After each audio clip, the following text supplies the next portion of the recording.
안녕하십니까. 5월 18일 수요일 오전 11시를 막 남겼습니다. 이 시간에는 민주당의 홍위병의 발호에 대해서 여러분과 함께 같이 걱정하는 시간을 갖도록 하겠습니다. 제가 여기서 민주당의 홍위병이라고 말하는 것은 지난 대통령 선거 과정을 거치면서 이재명 후보를 열렬히 지지하는 사람, 아이가 맹목적으로 열렬히 지지하는 이른바 개딸 그룹이 중심이 된 이재명 열렬 지지자들. 개딸이란 게 뭔지 제가 알아봤더니 개혁적인 딸들이다 이거죠. 주로 20대 여성과 30대 여성에 걸쳤어. 요 열렬 광팬들, 그리고 문재인 정권 들어선 이래의 대깨문들, 대가리가 깨져도 우리는 문재인이다 하는 이 대깨문 세력, 요거에 합해져 것을 저는 이 시점에 있어서 민주당의 홍위병이라고 일단 명명하고자 합니다. 이 민주당 홍위병들이 지금 어떤 짓을 하고 있느냐, 171석의 민주당 의원들을 그들의 포로로 하고 있어요. 그들이 생각하는 방향과 의지대로 말하고 표결하지 않으면 용서치 않는다는 겁니다. 어떻게 용서치 않느냐, SNS를 통해서 집중 포격을 하고 그 당사에 화환 같은 걸 보내가지고 그를 저주하는, 자기들 주장에 반대하는 당 대표를 비롯해서 국회의원들 저주하는 꽃을 보내고, 그런 극렬 분자 중에는 그런 해당 국회의원들의 집 앞까지 포위를 해가지고 물리적 위협을 가할 이런 행동들을 하기 때문에 171명의 민주당 의원들이 완전히 포로가 돼서 그들의 소나기에 장악되어 있다. 가령 검수완박법을 초기에 반대했던 의원들이 여러 명 있습니다. 지금 제 기억으로 박용진 의원이 그러했고 조응천 의원이 분명히 반대를 했어요. 이 시기에 이런 절차로 해서는 안 된다는. 그리고 최고위원을 지내고 원외의 김혜영 전 최고위원도 공개적으로 아주 맹렬히 이걸 반대를 했는데, 그러자 이 홍위병들이 이들을 가만두지 않지요. 집중 포격, 그들 방식대로 집중 포격을 가해가지고 결국 표결에 있어서 이렇게 국민들에게 반대 의사를 표명했던 이들도 전부 찬성으로 돌아서게끔 만들어버리고 말았습니다.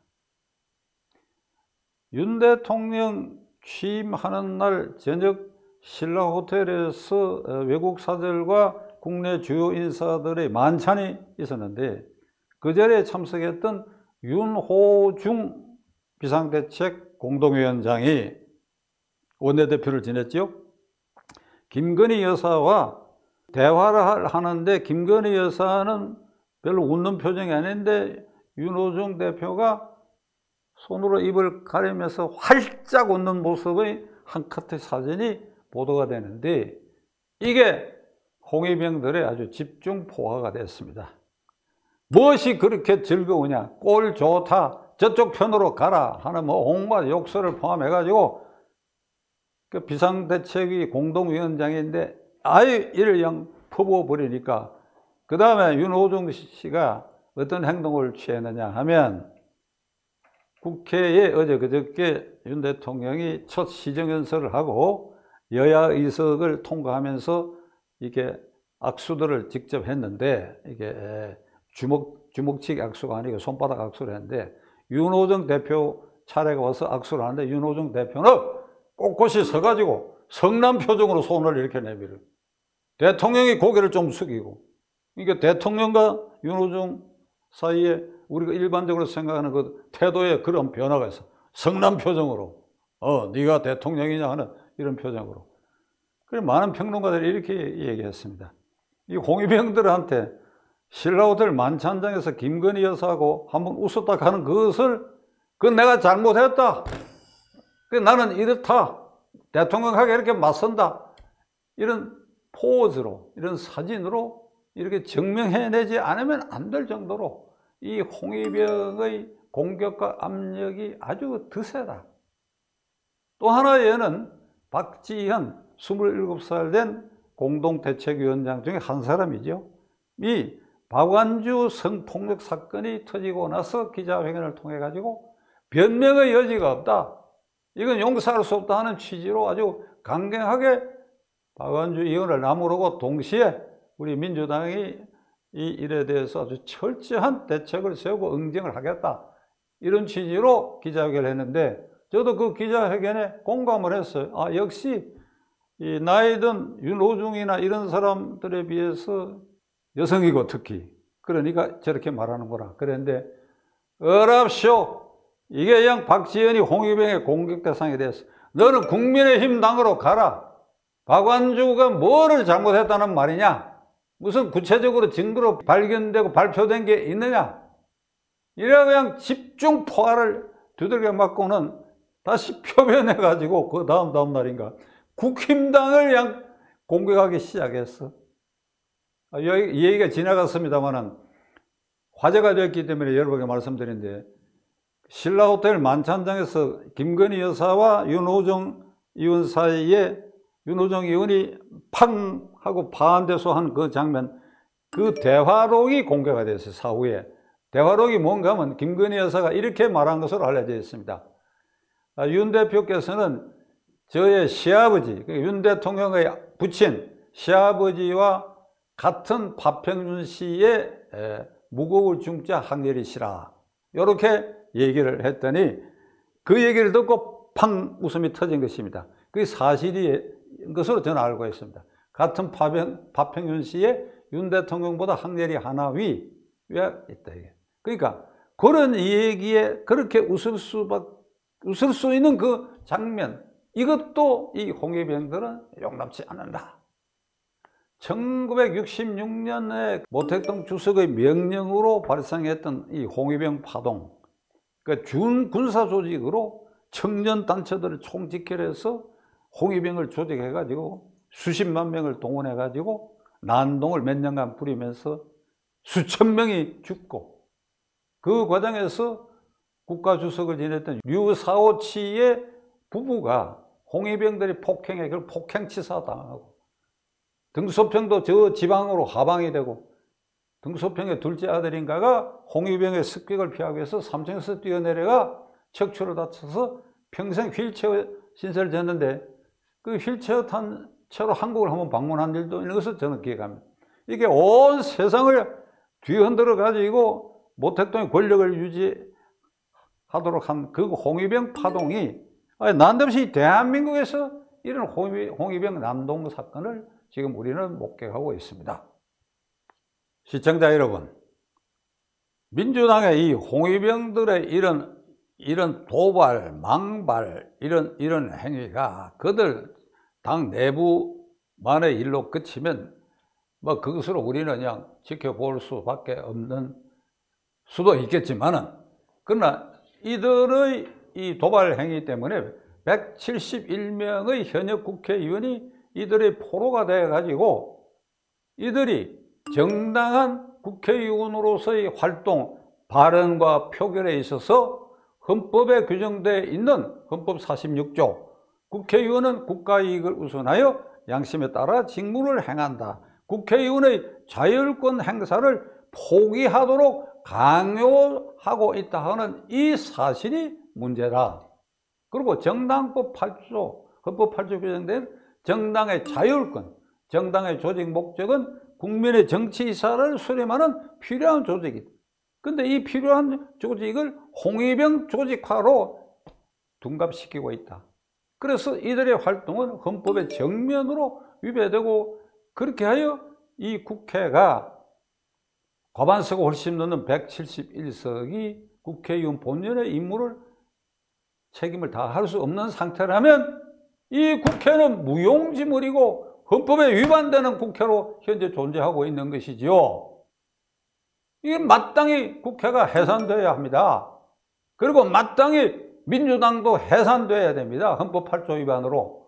어떻게 해서 당원들의 정당한 권리에 의해서 당론이 결정되는 이런 과정이 아니고 이런 불량배 폭력 집단에 의해서 이 홍위병들에 휘둘린다 하면 그들은 민주당이라고 하는 정당이 그 정당법에 의해서 보호받을 가치가 없기 때문에 민주당이 해산해야 돼.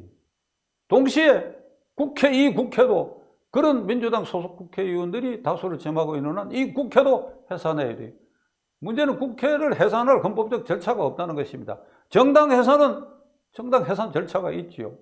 우리는 이런 중대한 지금 국면에 맞닥뜨리고 있습니다. 지금 이들의 트집잡이는 한덕수 국무총리 인준하면 안 된다 하는 게 어제 오늘의 이들의 도발적인 언사입니다. 그리고 한동훈 법무장관 절대 임명해서는 안 된다 그랬는데 어제 한동훈 법무장관을 임명하고 난 다음에 이들이 어떤 난동을 부릴지 우리가 지켜봐야 되겠는데, 한동훈 법무장관이 법무장관 돼서 안 된다는 이유를 뭐가 이유인지 우리는 지금 모르고 있습니다. 무턱대고 한동훈은 안 된다, 검수완박을 반대하기 때문에 안 된다 이건지, 그리고 민주당도 이 홍위병들의 등에 떠밀려 가지고 한동훈만은 안 된다 이게. 거기 비상대책위원장이랑 원내대표가 하는 말이 이유가 뭔가 하면 이미 국민의 눈높이에 맞지 않고 국민의 부적격 판단을 받았다 이렇게 얘기를 했어요. 저도 국민의 한 사람으로서 어떤 것이 국민의 부적격 판단을 받았는지 저는 알 수가 없습니다. 인사청문회 과정에서 그 법사위의 민주당 의원들이 헛발질한 것이 오히려 코미디화, 희화화된 것은 저는 기억합니다. 그 당시에 한동훈 후보자의 딸이 무슨 논문 쓰는 거 관련해 가지고 이모 교수의 도움을 받았다 이렇게 이제 민주당 의원들이 문제를 제기했는데, 알고 보니까 이모가 아니고 이모가 아니고 어머니의 형제인 이모가 아니고 이모 교수를 이모라고 해가지고 이게 웃음거리가 되고, 그 다음에 뭐 낡은 이게 컴퓨터를 뭐 기증한 한 땡땡이가 이게 한동훈 후보자의 딸이다 했는데, 알고 보니까 그 한자가 들어가는 주식회사 이름을 이렇게 헛발질하고 이런 것만 드러났어요. 그러니까 한동훈 후보를 거부하는 근본 원인은 한동훈 후보가 법무장관이 되면 검수완박도 이게 원상회복 쪽으로 가고, 그리고 문재인, 이재명을 비롯해서 권력 실세들이 현재 사법처리 대상으로 표적이 되는 이것을 검찰이 이게 그렇게 움직일 것이다. 그러니까 한동훈이 저승사자다, 이런 이유로 이걸 반대한다는 거예요. 그러니까 한동훈을 임명했으니까 한덕수를 총리를 거부하겠다. 한동훈을 임명하지 않으면 한덕수를 총리 인준을 시키겠다. 이게 국회의 모습이고, 이런 171석 민주당 의원들의 이런 사고가 이게 정상적인 국회의원들의 사고냐 이게. 그러니까 홍위병들의 압력 아래 이들은 완전히 이게 포로가 돼 통탄할 일이고 기가 찰 일이 돼. 이 사태에 대해서 이제 집권당 여당에 대한 국민의힘당 국회의원 107석은 구경꾼이 돼 가지고 이 홍위병 난동을 멀거니 이렇게 쳐다보고 있는 이런 상황을 우리는 보고 있습니다. 이봐요, 권성동 원내대표를 비롯해서 이준석 대표, 그 참 입에 올리기 싫은 두 사람 어쩔 수 없이 입에 이름을 올리는데, 이 홍위병들하고 그대들 어떻게 싸우고 있느냐 이 말이야. 지금 어떤 대책을 세우고 있어? 국민들은 분노하고 있는데 국민들의 분노를 대변하고 있느냐 이 말이야.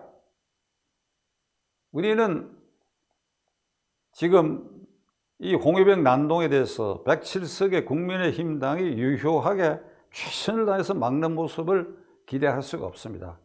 우리는 어쩔 수 없이 여러분과 저는 헌법상 제1기관인 국민의 구성원으로서 우리가 뽑아놓았다고 하는 그 국회가 적골이 되어 있으니까 이걸 정상화하는 일을 국민의힘당에 기대할 수도 없고, 우리가 나서서 이걸 바로잡을 수밖에 없는데, 그것은 어쩔 수 없이 6월 1일 지방총선거에서 어쩔 수 없이 국민의힘당 후보들을 광역단체장, 기초단체장에서 압도적으로 당선시켜서, 그래야 171석의 민주당 의원들이 이 민심의 폭풍을 두려워해가지고, 그래야 이 홍위병 난동에 해방되려는 길을 스스로 찾을 수 있도록 하는 환경을 여러분과 저 헌법상 제1기관에 우리 국민들이 할 수밖에 없다. 이게 오늘 한국 정치의 현주소다. 일단 이래 놓고 국민의힘당이 이 선거운동 과정에서 뭐를 잘하고 뭐를 잘못했는지 이것은 6월 1일 이후에 우리가 한번 중점적으로 따지기를 하고 일단 이것은 우리가 참고 그래야 표를 한 곳으로 모아서 민주당을 제압하여 그래가 홍위병의 난동을 멈출 수 있는 길을 그렇게 찾을 수밖에 없다. 우리가 심사숙고하고 지방총선거는 투표율이 낮다고 하는 것이 종전의 관례인데 투표율을 올리도록 우리 모두 노력해가지고 6월 1일 홍위병 난동을 중단시키는 날로 우리가 삼아야 할 것을 심각하게 고려해야 할 것입니다. 끝까지 시청해 주셔서 감사합니다.